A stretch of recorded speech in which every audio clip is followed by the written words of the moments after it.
Our biggest challenge is to get accepted in what we do, in helping the kid. That's the biggest challenge. And we finally got a building, a training facility. A lot of people accepted it, but it looks like yesterday, somebody didn't accept it, broke the door. Upon arrival, our officers found that the front door, glass window had been smashed out of the building. At this point, it's still under investigation, and our investigators are looking for anyone who has information in relation to this to contact police so that we can further the investigation.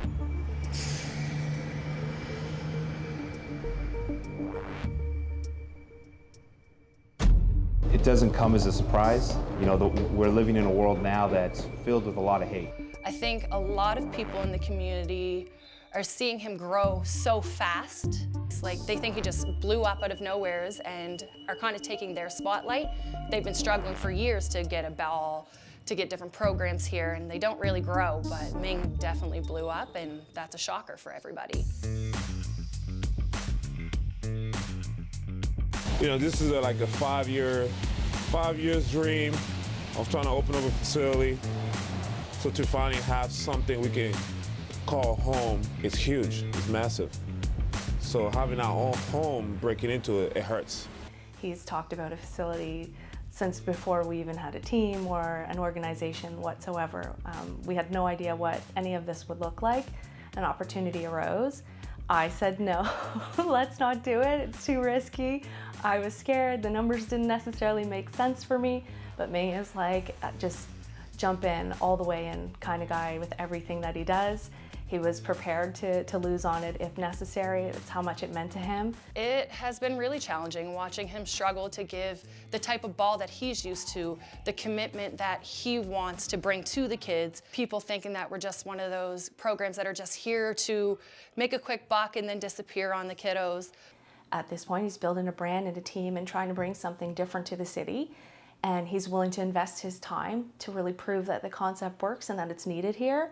Canadian players would always leave to America because they didn't have the opportunities locally. So similarly speaking, with the Halifax players, they're always leaving to America, or they're leaving to Ontario because they don't have it in Nova Scotia until Halifax Prep was born. Halifax Prep, for example, is the only prep basketball program in Nova Scotia. So for us, we always have to travel to play games. We can't play at home.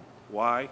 We still don't know yet. To be able to play our teams, you have to be a school, and the prep program, like many other club programs, it's not affiliated to a school.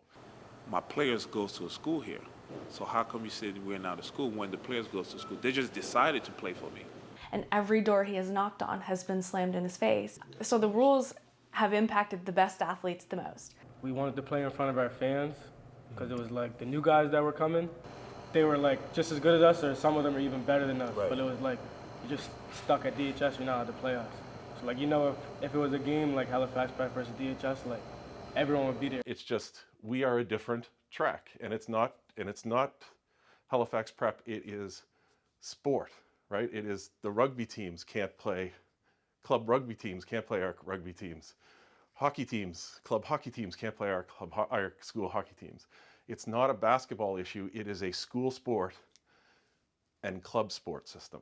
But these guys are all over the place in Nova Scotia, and they're just getting missed because there's so many rules in place. The rule has been in place for a long time, and to be honest with you, none of our member schools have asked us to change it. It hasn't been asked for a review because we have our self-contained sports system. You know, we need to be progressive and forward-thinking. When we look at rules and policy at all levels, we're seeing it constantly evolve, and we're seeing entire school curriculums change.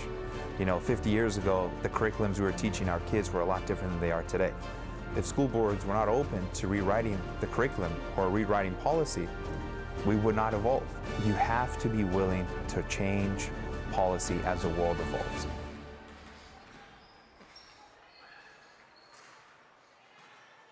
As a facilitator of the game, a coach, and as a person, and I've changed. Like, I even started out where you had to go down to the States to play, You know, you had to go to a prep school in the US. So having the platform that we have existing in Canada now, I'm a champion. I celebrate that. It's just, I just want to make sure that the people that are involved are doing right by the kids. And that's the main #1 focus. Make your money, that's all good. But make sure that you're getting, the kids are getting what you're promising. So far we've been successful. We've sent kids, you know, probably 20 plus kids away, you know, either to scholarships, colleges. One kid actually, BEALS from North Preston, he's one of the first kids that we sent to the States. So he's doing very, very well.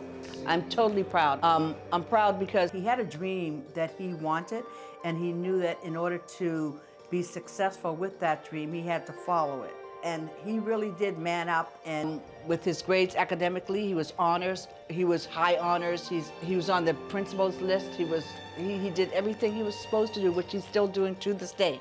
So I do feel that if it wasn't for Ming taking Keontae under his wing, I don't feel that Keontae would be right where he is today.